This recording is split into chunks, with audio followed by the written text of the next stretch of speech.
காலகட்டத்தில் எல்லா இளைஞர்களுக்குமே சொந்தமாக ஒரு வீடு கட்டி பந்தாவா வாழணும் அப்படின்னு சொல்லிட்டு எல்லாருமே நினைச்சிட்டு இருப்பாங்க. பத்தாவதுக்கு சோசியல் மீடியா இன்ஃப்ளூயன்சர் வேற எல்லாமே நட்சத்திர சேனலில் சாங் போட்டு விட்டுட்டு அவங்க புது வீட்டுக்கு போனது எல்லாத்தையுமே காட்டி காட்டி நம்மளை வந்து எச்சா வேற உசுப்பேத்தி விட்டுறாங்க.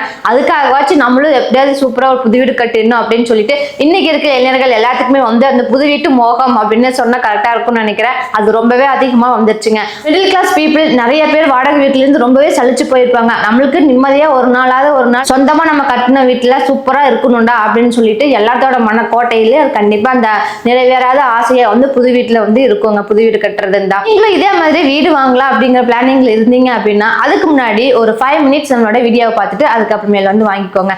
இன்னைக்கு வீடியோல இந்தியால வந்து வீடு வாங்கினா என்ன நடக்க போகுது அப்படிங்கிற ரியாலிட்டி பத்தி தான் பார்க்க போறோம். லெட்ஸ் வெல்கம் டு எக்ஸ்பர்டைசர் ஜாப்ஸ்ங்க. உங்களுக்கு ஐடில இன்ட்ரெஸ்ட் இருக்கு, நாலேஜ் டெவலப் பண்ணணும்னு நினைக்கிறீங்க, டெய்லி வந்து புதுசா வர அப்டேட் எல்லாத்தையுமே வந்து கெயின் பண்ணிட்டே இருக்கணும்னு நினைச்சீங்க அப்படின்னா நம்ம கிட்ட வந்து எக்ஸ்பர்டைசர் அகாடமில டாப் ஐடி இண்டஸ்ட்ரீஸ் எக்ஸ்பர்ட்ஸ் எல்லாத்தையுமே வச்சு பண்டல்டு கோர்சஸ் கிரியேட் பண்ணி நம்மளோட எக்ஸ்பர்டைசர் அகாடமிலேயே போட்டுருக்குங்க.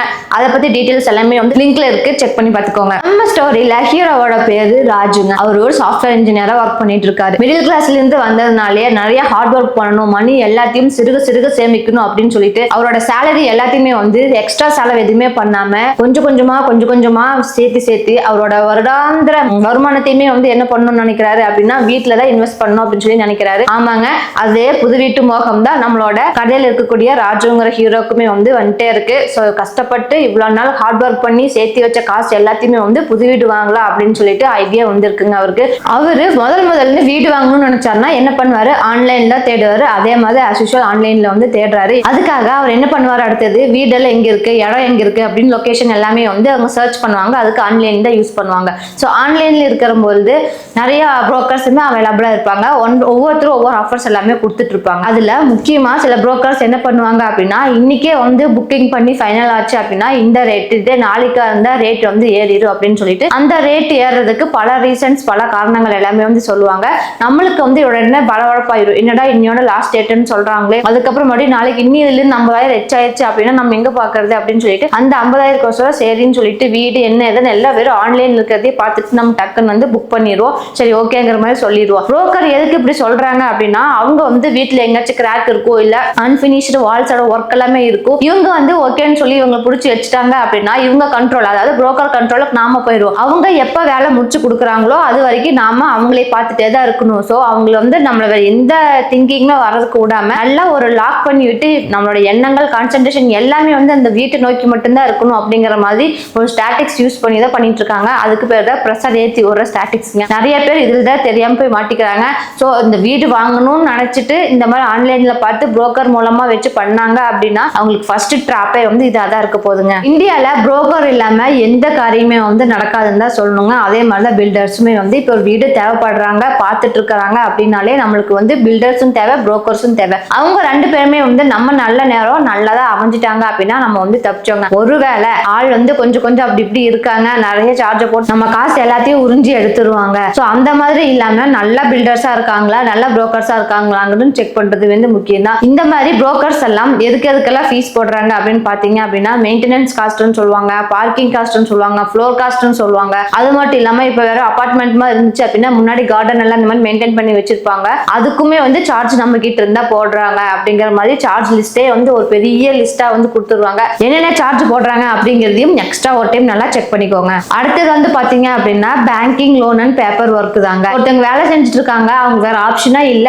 வீடு வந்து லோன் வாங்கி தான் உங்களுக்கு வீடு கட்டணும்னா ஒவ்வொரு பேங்க்குக்கும் வந்து ஒவ்வொரு ரூல்ஸ் மாதிரி இருக்கும். இதுல ஒரு பேப்பர் மிஸ் ஆனா கூட போதுங்க அவ்வளவு தூரம் இழுத்தடிப்பாங்க நமக்கு லோன் வந்து கொடுக்கறதுக்காக. அந்த சர்டிபிகேட் கொடு, சேலரி சர்டிபிகேட் கொடு, உன்னோட கிரெடிட் கார்டோட ஸ்கோர் பாயிண்ட் எவ்வளவு இருக்கு அப்படின்னு சொல்லி, சிபில் ஸ்கோர் எவ்வளவு, அந்த ஸ்கோர் எவ்வளவு அப்படின்னு சொல்லிட்டு நச்சு எடுத்து விட்டுருவாங்க. ஏன்னா அவங்களுக்கு லோன் கொடுக்கறதுக்கு எல்லா டாக்குமெண்ட்ஸும் கரெக்டா இருக்கணும். அதே மாதிரி அவங்களோட ரூல்ஸ் படி என்ன செட் பண்ணி வச்சிருக்காங்களோ பேங்க்ல அது எல்லாமே வந்து நம்மளுக்கு ஓகேவா இருக்குது அப்படிங்கிற மாதிரி எல்லாமே பார்ப்பாங்க. இந்த மாதிரி எல்லா ஒவ்வொரு பேங்க்லயும் எக்கச்சக்கமான ரூல்ஸ் வந்து போட்டு வச்சிருப்பாங்க. பேங்க் மூலமா தான் போய் லோன் மூலமா தான் நம்ம வீடு வாங்க போறோம் அப்படின்னா பேங்க் சொன்ன மாதிரியே என்னென்ன டாக்குமெண்ட்ஸ் எல்லாம் ரெடி பண்ணிட்டு வர சொல்லியிருக்காங்களோ டிலே பண்ணாம கரெக்டா கொண்டு போய் சப்மிட் பண்ணிருங்க. முடிஞ்ச அளவுக்கு சப்மிட் பண்ணிருங்க. இல்ல அப்படின்னா நாள் பட உங்களுக்கு ப்ரெஷர் தான் எச்சாயிட்டே இருக்கும். புரோக்கர் கிட்ட இருந்து அமௌண்ட் ரெடி ஆயிடுச்சான்னு கேட்டே இருப்பாங்க. உங்களுக்கே வந்து புரோக்கரா வீடா அதுக்கப்புறம் இந்த பேங்கா அப்படின்னு தலையில சுத்தி ஓடி அதே ஒரு ப்ரெஷர் கிரியேட் பண்ணி விட்டுருங்க. அந்த மாதிரி எதுவும் இல்லாம எல்லா ப்ராப்பரும் கரெக்டா இருக்கிற மாதிரி செக் பண்ணி வச்சுக்கோங்க. அடுத்ததே வந்து பாத்தீங்க அப்படின்னா லீகல் லீகல் செக்ஸ் தாங்க.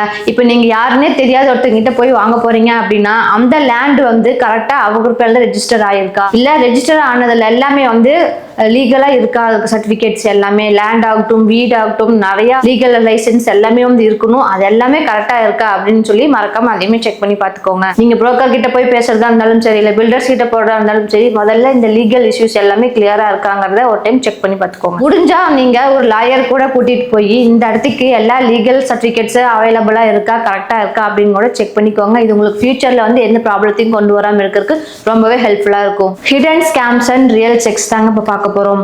இதுல வந்து பாத்தீங்க அப்படின்னா விலையே போகாத இடத்த மும்மடங்கு விலையை சொல்லி நம்ம தலையில வந்து கட்டிடுவாங்க. அப்ப பக்கத்துல ஏதாவது இடம் இருந்துச்சு அப்படின்னா இங்க எவ்வளோக்கெல்லாம் போயிட்டு இருக்கு, இங்க என்னென்ன ஃபெசிலிட்டி எல்லாம் அவைலபிளா இருக்கு அப்படிங்கிறது முன்னாடி வந்து கிராஸ் செக் பண்ணிக்கோங்க.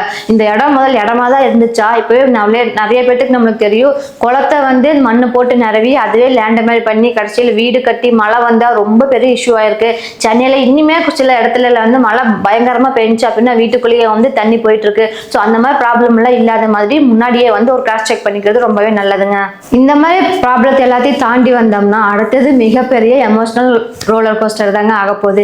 இப்போ முக்கால்வாசி பேர் வந்து லோன் மூலமா தான் நான் வந்து வீடு கட்ட போறேன் அப்படின்னு சொல்லி டிசைட் பண்ணிட்டாங்கன்னா உங்க வருமானத்துல 90% ஃபுல்லா அந்த லோனுக்கே போயிடுச்சுன்னா மிச்சம் இருக்கிற 10% உங்களுக்கு மேரிடா இருக்கலாம், இல்ல வீட்டுல அம்மா அப்பா இருப்பாங்க, அவங்களுக்கான மெடிக்கல் செலவு, உங்க கிராசரிக்கான செலவு, அது போக உங்களுக்கு ஏதோ வண்டி வச்சிருந்தீங்கன்னா அதுக்கான பெட்ரோல் செலவு, வெளியே எங்கேயாச்சும் போயிட்டு வந்தீங்கன்னா அந்த செலவு அப்படின்னு சொல்லிட்டு எல்லாத்தையுமே கால்குலேட் பண்ணி உங்களோட சேலரிக்கும் லோனுக்கும் எல்லாத்துக்குமே வந்து கம்ஃபர்ட்டா இருக்கு, நான் அந்த லோன் கட்டினாலும் என்னோட ரியல் லைஃப் வந்து என்னால வாழ முடியும்னு நீங்க வந்து கால்குலேட் பண்ணி உங்களுக்கு போதுமான பணம் வந்து கையில இருந்துச்சுன்னா மட்டும் தயவு செஞ்சு லோன் போட்டு புதுசா வீடு வாங்குங்க. இல்லைங்கன்னா நீங்க வந்து எப்படியோ வாங்கிடுவீங்க, கடனோடனாச்சு கட்டி நம்ம புது வீட்டுக்கு போயிடலாம் நிம்மதியா இருக்கலாம்னு 1 வருஷம் 2 வருஷம் கட்டுவீங்க. அதுக்கப்புறம் போக போக போக உங்களுக்கு என்ன ஆகும் அப்படின்னா அது ஒரு மாதிரி சலுப்பு தட்டிடும். என்னடா நம்ம இவ்வளவு நாள் ஆகி இவ்வளவு காசு கட்டிட்டே இருக்கும், நீ குறைஞ்ச பாடே இல்லையே அப்படிங்கிற மாதிரி ஒரு மன உளைச்சல் ஆகி ப்ரெஷரே உங்களுக்கு வந்து அந்த கிரியேட் ஆயிருங்க. இந்த மாதிரி ப்ராப்ளத்தை எல்லாத்தையுமே வந்து அவாய்ட் பண்ணணும்னா உங்களுக்கு லோன் அமௌண்ட் போக ரிமைனிங் வர சேலரியில உங்க ஃபேமிலியை முன்னாடி இருந்த மாதிரியே பாத்துக்க முடியும் அப்படின்னா மட்டும் தாராளமா இந்த ஸ்டெப்புக்கு வந்து முடிவெடுங்க. ஸோ இத்தனையும் பார்த்ததுக்கு அப்புறமேல நம்மளோட ஹீரோவான ராஜுக்கு சில பாயிண்ட்ஸ் எல்லாம் புரியுது. என்னன்னு பாத்தீங்கன்னா பில்டர்ஸா இருந்தாலும் ஓகே, இல்ல புரோக்கர்ஸா இருந்தாலும் ஓகே, அவங்க நல்லா ரெப்யூட்டேஷனா இருக்காங்களா அப்படின்னு சொல்லி பார்க்க வேண்டியது.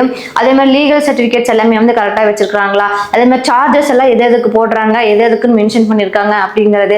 லோன் மூலமா தான் போகணும் அப்படின்னு சொன்னா நான் சொன்ன மாதிரியே எல்லா அமௌண்ட் எடுத்து வச்சது போகும், லைஃப் சர்வே பண்றதுக்கான போதுமான அமௌண்ட் உங்களுக்கு கையில இருக்கா அப்படிங்கிறது முக்கியமானதா பாத்துக்கணுங்க. ஏன்னா நம்ம லோன் மூலமா தான் போறோம் அப்படின்னா நம்மளோட வருமானம் எல்லாமே வந்து லோனுக்கே முக்கால்வாசி அடைஞ்சு போற மாதிரி ஆயிடும். ரிமைனிங் திரும்பி பார்த்தா நம்ம கையில ரொம்பவே கொஞ்சமா தான் இருக்கும். அதை வச்சு நம்மளால ஃபேமிலி ரன் பண்ண முடியுதாங்கிறத யோசிக்கணும். அதுக்கப்புறம் இந்த காலகட்டத்தில் யாருக்கு எப்போ வேலை போகுது அப்படிங்கிறது வந்து தெரியாதுங்க. இப்போ கரண்டா இருக்கிற வேலையை வச்சு ஒரு லோன் வாங்கிட்டோம் அப்படின்னா ஒருவேளை அந்த வேலை வந்து இல்லாம போயிடுச்சு அப்படின்னா அடுத்த மாசம் லோன் கட்டுறதுக்கு என்ன பண்ணுவோம். அது மாதிரி எல்லா கேள்விகளுக்குமே நீங்களே கேள்வி கேட்டு உங்களுக்கு கிளியரா இருந்துச்சுன்னா மட்டும் நீங்க தாராளமா லோன் அப்ளை பண்ணி வீடு கட்டுங்க. இல்லைன்னா நிம்மதியா வாடகை வீட்டிலேயே உங்களோட வாழ்க்கையை வாழ்ந்துட்டு போயிடலாங்க. நான் சொன்ன இந்த பாயிண்ட்ஸ் எல்லாமே கண்டிப்பா உங்களுக்கு யூஸ்ஃபுல்லா இருக்கும்னு நினைக்கிறேன். இதே மாதிரி யூஸ்ஃபுல்லான டிப்ஸ் எல்லாம் வந்து வந்துட்டே இருக்கணும்னு வச்சுங்கன்னா மறக்காம நம்மளோட எக்ஸ்பர்டைஸ் ஆப்ஷன் சப்ஸ்கிரைப் பண்ணி வச்சுக்கோங்க. உங்களுக்கு வீடியோ ஷூட் பண்றதுக்கு ஸ்டுடியோ தேடிட்டு இருந்தீங்க அப்படின்னா நம்ம கிட்ட விச் டைமண்ட் ஸ்டுடியோ அவைலபிளா இருக்குங்க. A to Z எல்லாமே அங்க ரெடியா இருக்கிறதுனால நீங்க பாட்காஸ்டிங் பண்ணலாம், செலிபிரிட்டி வச்சு இன்டர்வியூ பண்ணலாம், இல்ல உங்களோட சேனல்லே ஏதோ ஒரு வீடியோ எடுத்து போடணும் அப்படின்னு நினைச்சீங்கனாலும் தாராளமா நம்மளோட ஸ்டுடியோ வந்து யூஸ் பண்ணிக்கலாங்க. அதை பத்தின டீடைல்ஸ் எல்லாமே நான் வந்து கீழே டிஸ்கிரிப்ஷன்ல கொடுத்துருக்கேங்க. இன்ட்ரெஸ்ட் இருக்கிறவங்க மறக்காம அதையுமே செக் பண்ணி பார்த்துக்கோங்க. இந்த வீடியோ பிடிச்சிருந்துச்சுன்னா லைக் பண்ணிக்கோங்க. தேங்க்யூ ஃபார் வாட்சிங்.